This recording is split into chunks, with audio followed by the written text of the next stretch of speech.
Welcome to our channel.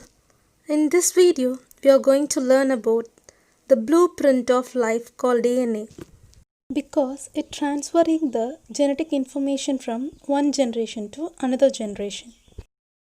So here's a picture which shows the position of DNA in a cell.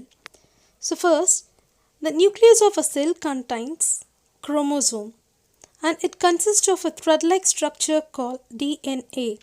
The DNA is a combination of nitrogen bases named as adenine, thymine, guanine, cytosine to form a piece of gene.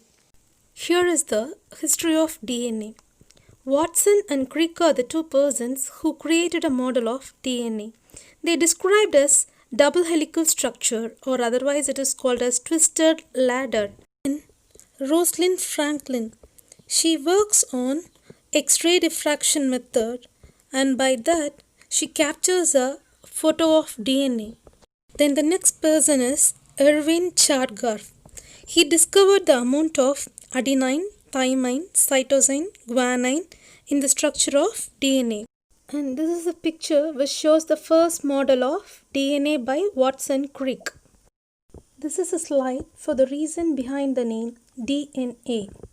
So, the nitrogen base is covalently bonded to the sugar ribose in RNA, whereas in DNA, to deoxyribose, one oxygen removed from C2 molecule in the structure of DNA. That's why it is called as deoxyribonucleic acid. Here's the structure of DNA proposed by Watson and Crick. Here the structure consists of a right-handed double helix with two helical polynucleotide chains. The coils are held together by hydrogen bonds which occur between complementary pairs of nitrogenous bases. Adenine, thymine, guanine and cytosine are the nitrogen bases. So next one is, if one strand runs in the 5 to 3 prime direction and the other runs in the 3 to 5 prime direction, and thus are anti-parallel in its direction. They run in opposite direction.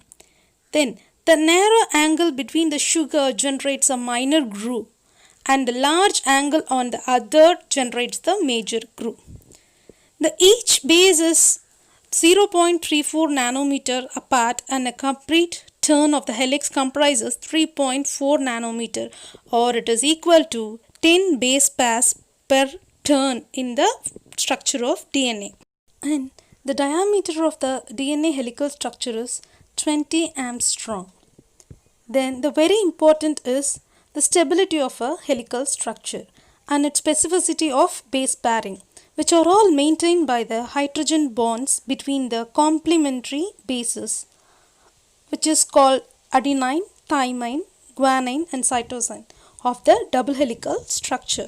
So this is a molecular view of DNA structure, which comprises of deoxyribose sugar molecule, then phosphate which works as a backbone, and guanine, cytosine, adenine, thymine as a nitrogen bases.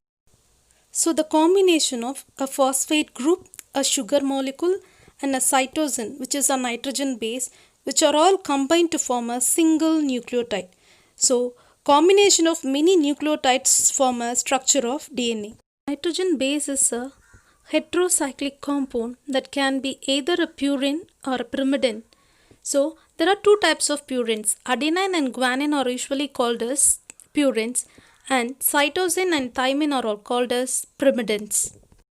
According to Erwin CHARGAFF, a purine pairs with pyrimidine and pyrimidine always pairs with purine.